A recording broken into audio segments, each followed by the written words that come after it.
নমস্কাৰ।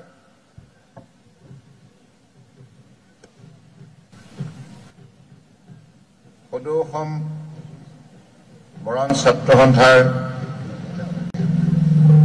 আজি প্ৰতিষ্ঠা দিৱস। 1968 চনত জন্মলাভ কৰা এই ছাত্ৰ সংগঠনে সুদীৰ্ঘ প্ৰায় 57 বছৰ সম্পূৰ্ণ কৰিলে সৌগৌৰৱেৰে। গতিকে আজি এই প্ৰতিষ্ঠা দিৱসৰ লগত ৰজিতা খুৱাই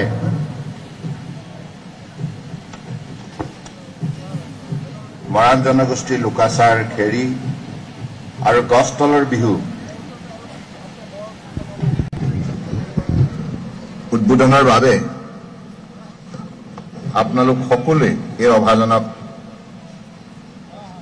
আজি এটি দায়িত্ব অৰ্পণ কৰিছে। মই এই অনুষ্ঠানৰ প্ৰধান উদ্যোক্তা সদৌ অসম মৰাণ ছাত্ৰ সন্থাৰ মাননীয় সভাপতি ফালিন্দ্ৰ বৰা ডাঙৰীয়া, লগতে সাধাৰণ সম্পাদক জয়কান্ত মৰাণ ডাঙৰীয়াৰ সৈতে মৰাণ ছাত্ৰ সন্থাৰ সকলো বিষয়ববীয়া আৰু আজি অনুষ্ঠানত বিশেষভাৱে উপস্থিত থকা শদিয়া বিধানসভা সমষ্টিৰ আমাৰ জনপ্ৰিয় বিধায়ক, অসম গেছ কোম্পানীৰ মাননীয় অধ্যক্ষ শ্ৰদ্ধেয় বলিন চেতিয়া ডাঙৰীয়া, চাবুৱা বিধানসভা সমষ্টিৰ মাননীয় বিধায়ক শ্ৰদ্ধেয় পুনাকন বৰুৱা ডাঙৰীয়া, অসম হাউচিং বোৰ্ডৰ মাননীয় অধ্যক্ষ পুলক গোহাঁই ডাঙৰীয়া, অসম পৰ্যটন উন্নয়ন নিগমৰ মাননীয় অধ্যক্ষ প্ৰাক্তন বিধায়ক ঋতুপৰ্ণ বৰুৱা ডাঙৰীয়া, অসম অলিম্পিক সংস্থাৰ সাধাৰণ সম্পাদক লক্ষ্য কোঁৱৰ ডাঙৰীয়া, তিনিচুকীয়া পৌৰসভাৰ মাননীয় পৌৰপতি পুলক চেতিয়া ডাঙৰীয়া, পৰম শ্ৰদ্ধাৰ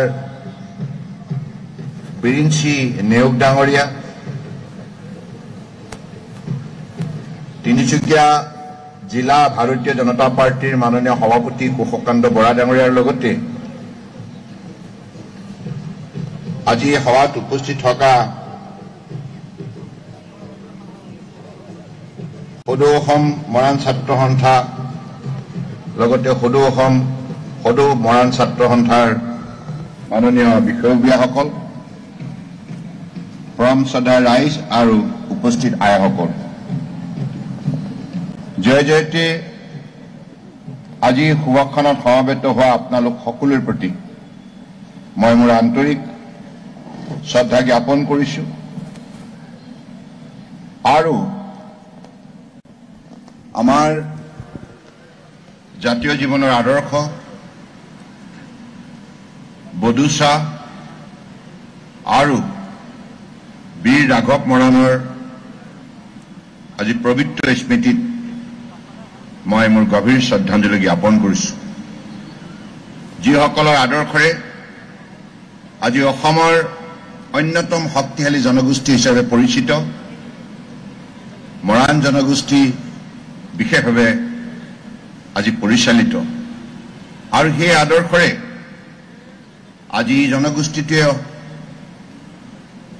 বৃহত্তৰ অসমীয়া সমাজ শক্তিশালী কৰাৰ কামত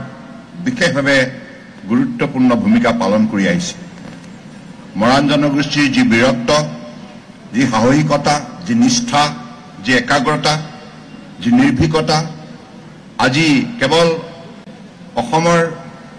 মানুহে জানে এনে নহয়, আজি ভাৰতবৰ্ষৰ জনগণে এই বিষয়টো ভালদৰে অনুধাৱন কৰে।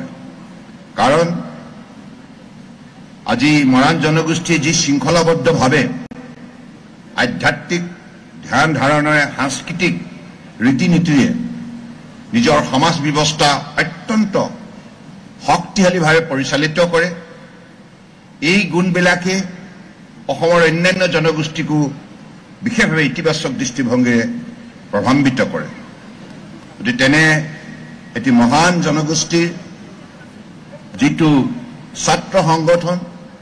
এই ছাত্ৰ সংগঠনটোৱে প্ৰায় 57 বছৰ কাল জনগোষ্ঠীৰ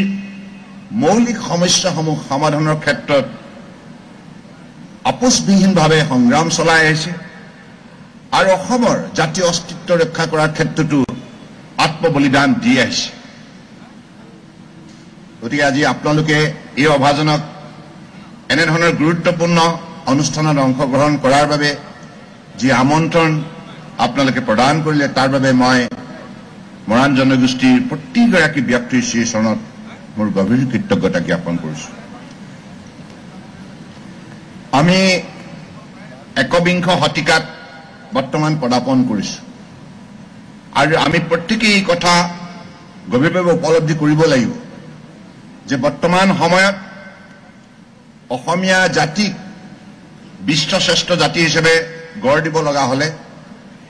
ইয়াৰ ঠাল ঠেঙুলি প্ৰতিটো জাতি জনগোষ্ঠী শক্তিশালী হ'ব লাগিব সকলো প্ৰকাৰে। শিক্ষা, সংস্কৃতি, ক্ৰীড়া, বিজ্ঞান, গৱেষণা, কৃষি, অৰ্থনীতি, বাণিজ্য, উদ্যোগ আৰু আমাৰ আধ্যাত্মিক শক্তি ইত্যাদি ইত্যাদি আমি আমাৰ শ্ৰেষ্ঠতা প্ৰদৰ্শন কৰিব লাগিব। আৰু আজি এই প্ৰতিযোগিতাৰ পৃথিৱীত নিশ্চিতভাৱে উঠি অহা প্ৰজন্মক আমি আধুনিক ধ্যান ধাৰণাৰে শিক্ষাৰ ক্ষেত্ৰত বিশেষভাৱে আগ্ৰহী কৰি তুলিব লাগিব। কাৰণ মৰাণ জনগোষ্ঠীৰ যুৱক যুৱতী ব্যক্তিত্বত যিমানখিনি পাৰদৰ্শিতা আছে, যোগ্যতা, দক্ষতা আছে, দৃঢ়তা আছে, এই গুণবিলাকক বিজ্ঞানসন্মতভাৱে আমি আধুনিক শিক্ষাৰে শিক্ষিত কৰি ইয়াক প্ৰকৃতাৰ্থত আমি মূল্যাংকন কৰি আগন্তুক দিনত বিভিন্ন কৰ্মসূচীৰ যোগেদি ইয়াৰ শ্ৰীবৃদ্ধিৰ বাবে কাম কৰি যাব লাগিব। আৰু মোৰ দৃঢ় বিশ্বাস মৰাণ জনগোষ্ঠীৰ মাজত যিমান নিৰ্ভীক যুৱক যুৱতী আছে প্ৰতিগৰাকীয়ে বিশ্ব মঞ্চত জিলিকি উঠিব পৰা যোগ্যতা আছে। কেৱল লৰালি কালৰ পৰাই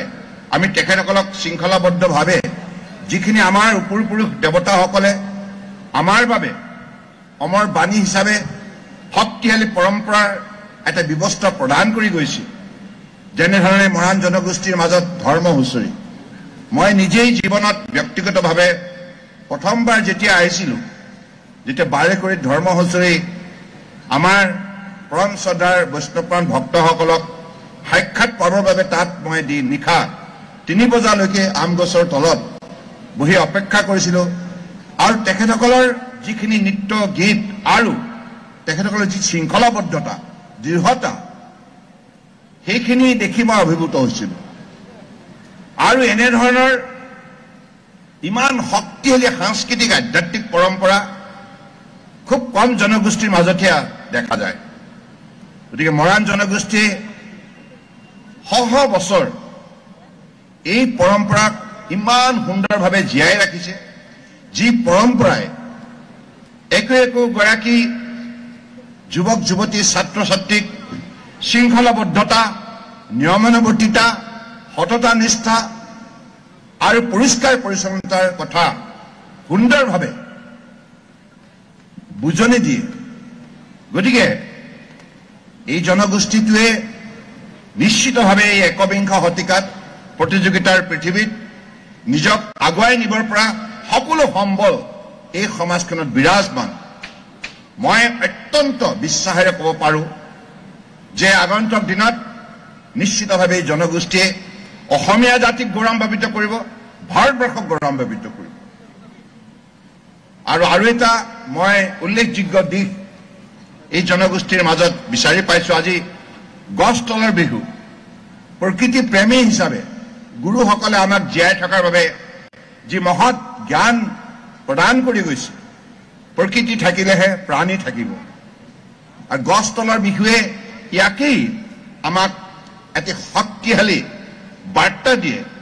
যে কেনেধৰণে প্ৰকৃতিক সংৰক্ষণ কৰি ইয়াৰ সেউজীয়া গছ গছনি লতা পাত খাল বিল জান জুৰি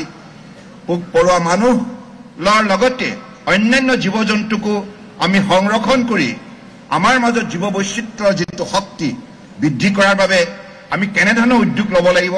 আমাৰ পূৰ্বপুৰুষে প্ৰদান কৰা শিক্ষাৰ ভিত্তিত আজিও মৰাণ জনগোষ্ঠীয়ে যেনেধৰণে ইয়াক জীয়াই ৰাখিছে এই পৰম্পৰা আজি একবিংশ শতিকাত পৃথিৱীৰ বুকুত বৰ্তমান সময়ত আটাইতকৈ ডাঙৰ প্ৰাসংগিক বিষয় কাৰণ ইউৰোপ আমেৰিকাৰ পৰা আৰম্ভ কৰি বিশ্বৰ প্ৰায়বিলাক ৰাষ্ট্ৰতেই আজি যেনেধৰণে গোলকীয় উষ্ণতা বৃদ্ধি হৈছে আজি বতৰ সলনি হৈছে ফলত জীৱ জগত চিন্তিত হৈছে আমি কেনেধৰণে জীয়াই থাকিম কাৰণ এই পৃথিৱীৰ বুকুত ভগৱানৰ যিমানবিলাক সৃষ্টি গুৰুসকলে প্ৰতিটো সৃষ্টিৰ ইয়াৰ মানৱ জীৱনৰ বা অন্যান্য জীৱ জগতৰ বাবে কিমান প্ৰাসংগিক কিমান মূল্যৱান এই কথাবিলাক তেখেতসকলৰ গভীৰ সাধনাৰ যোগেদি যিমানবিলাক সত্য আৱিষ্কাৰ কৰিছিল সকলোবিলাক তেখেতসকলৰ অমূল্য গ্ৰন্থৰ যোগেদি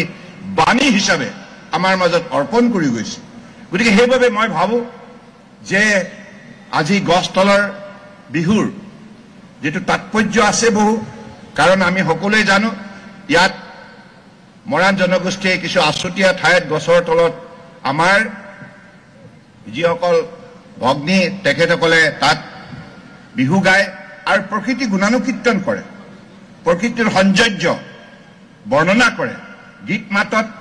প্ৰকৃতিৰ যিমানবিলাক উপাদান আছে নদ নদী পাহাৰ ভৈয়াম খাল বিল চৰাই চিৰিকটি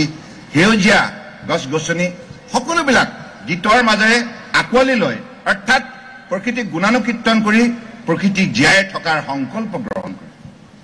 কিমান মহান পৰম্পৰা সাংস্কৃতিক পৰম্পৰা আধ্যাত্মিক পৰম্পৰা মৰাণ জনগোষ্ঠীয়ে জীয়াই ৰাখিছে যাৰ ফলত অসমীয়া আজি সমাজখন সাংস্কৃতিকভাৱে চহকী হৈছে গতিকে মই আজি এই শুভকালত বেছি দীঘলীয়া বক্তব্য নাৰাখোঁ মোৰ ইমান ভাল লাগিছে আপোনালোকে যে ইমান শৃংখলাবদ্ধভাৱে বহি আছে আইসকল কোটি কোটি প্ৰণাম আশীৰ্বাদ কৰিব অসমীয়া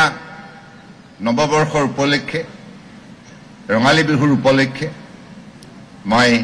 উপস্থিত সমূহ ৰাইজলৈ আন্তৰিক শুভেচ্ছা আৰু শ্ৰদ্ধা জ্ঞাপন কৰিছোঁ আইসকলৰ শ্ৰীচৰণৰ কোটি কোটি প্ৰণিপাত যাচিছোঁ আৰু আশীৰ্বাদ কৰিব আইজনীতকৈ ডাঙৰ কোনোৱে নাই আৰু সেইকাৰণে এই পৃথিৱীখনক ধৰিত্ৰী আই বুলি আমি সম্বোধন কৰোঁ আই হৈছে ঋগবেদৰ মতে শ্ৰেষ্ঠ গুৰু গতিকে আপোনালোকৰ এই শৃংখলাবদ্ধ অংশগ্ৰহণে মৰাণ ছাত্ৰ সন্থাৰ প্ৰতিষ্ঠা দিৱসক সকলো দিশৰ পৰা অত্যন্ত সুন্দৰ আৰু শক্তিশালী কৰি ৰাখিছে গতিকে ভৱিষ্যতৰ দিনত আমিও যাতে ৰাজহুৱা জীৱনত ভাল কাম কৰিব পাৰোঁ আৰু সদায় জীৱ জগতৰ প্ৰতি শ্ৰদ্ধা সহকাৰ ভক্তিভাৱেৰে সেৱা আগবঢ়াব পাৰোঁ তাৰ বাবে আমাক আশীৰ্বাদ কৰিব আৰু এইখিনি কথাকে কৈ মই আজি শুভক্ষণত সমবেত হোৱা সকলোকে মই ধন্যবাদ জনাইছোঁ আৰু যিসকল উদ্যোক্তাই মোক ইয়ালৈ আমন্ত্ৰণ জনালে সদৌ অসম মৰাণ ছাত্ৰ সন্থা সদৌ মৰাণ ছাত্ৰ সন্থা আৰু সদৌ অসম মৰাণ মহিলা পৰিষদ নহয় আৰু সাহিত্য সভা সকলো আছোঁ ন আমি সকলো জাতীয় সংগঠন আছোঁ ন মৰাণ সভা গতিকে সকলোকে মই বিশেষভাৱে আন্তৰিক কৃতজ্ঞতা জ্ঞাপন কৰিছোঁ মোলে মৰাণ আছে হয়নে আৰু ইয়াত বহুতৰ হয়তো নাম ৰৈ গ'ল দেই বেয়া নাপাব বহুতৰ মই চিনি পাওঁ কিন্তু সকলোৰে নামখিনি কোৱা নাই আৰু সকলো মোৰ একেবাৰে ঘৰুৱা যায় কি নহয় বহুত আছে সকলোকে মই হৃদয়ৰ পৰা কৃতজ্ঞতা জ্ঞাপন কৰি মই আমাৰ গছ তলৰ বিহু হেৰি আমাৰ লুকাচাৰ হেৰি আৰু লগতে গছ তলৰ বিহু আজি শুভ উদ্বোধন কৰা হ'ল বুলি ঘোষণা কৰিলোঁ নমস্কাৰ জয় অসম ভাৰত মাতা কি জয়